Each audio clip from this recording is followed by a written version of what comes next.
Yo! Zeg Films. Subscribe.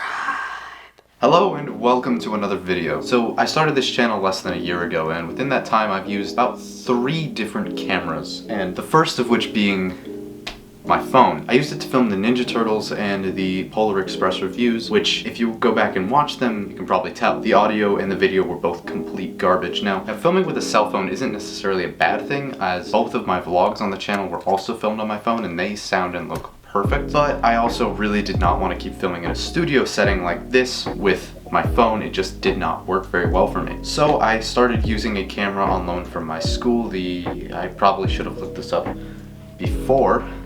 That's quite a few words.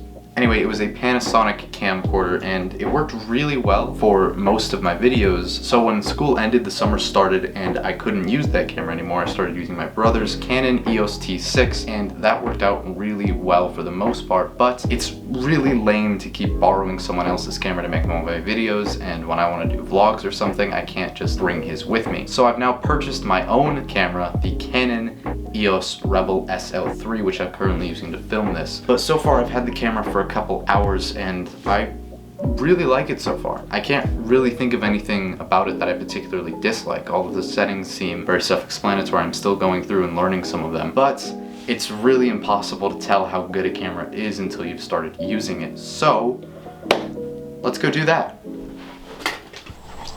Look at this. Look at this freaking road. This is incredible. I film here a lot. A lot of the most important parts of my short film alone are also filmed here, which I'm still working on. Its production on the short film is nearing an end, so we're almost done with it. But I mean, just look at this. How freaking cool does this look?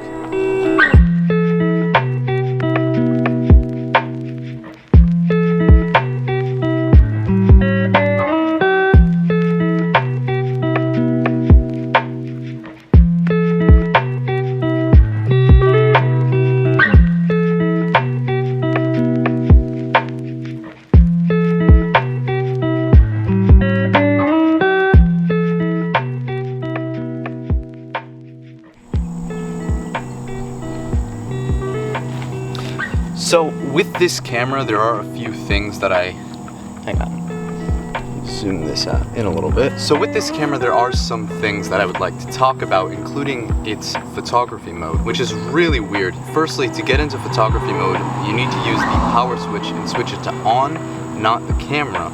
And when it's in on, you'll see all of the settings, which you can adjust as you like, but you won't be able to take any photos without looking through the viewfinder unless you press the record button there. Then you'll get a nice image showing on the LCD screen and you can adjust all of your settings while you take your photos. It's a lot easier that way, and I think it's a really big mistake making it as complicated to get to that as it was, because it was really difficult for me to figure out how to even get to that point, because the owner's manual doesn't actually tell you anything about how to get into and then use photography mode. So I had to look up various tutorials in order to get to that point where I can actually take photos. But the photos that I did get come out really great. Canon coloring is probably some of the best out of any of the photo brands. And once you start to use this camera more, the settings become really self-explanatory. Especially once you go through the owner's manual and try to figure certain things out, it becomes really easy to start using this camera, which is what makes it so perfect for beginners and intermediate filmmakers and photographers. So if you're looking for a first camera or a first DSLR to buy, I would highly recommend the Canon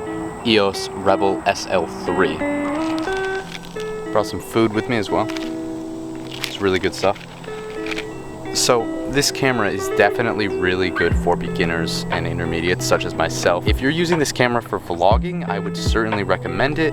It's definitely a really lightweight compared to a lot of cameras, which some people would consider a bit of a problem, though it is still heavy enough for my arm to get rather tired holding it up like this. It's certainly something worth using, and it's definitely worth the money because it is a relatively cheap camera. Anyway, I think that's probably gonna do it for the video, so if you enjoyed, please leave a like, comment, maybe even subscribe. Let me know if you've ever used any Canon cameras before, because I'm still just getting into DSLRs. This is actually the first DSLR I've ever purchased. Pretty sure it's the most expensive thing I've ever bought in my life. Thank you all for watching, and have a nice day. Should I do the outro like Peter McKinnon used to?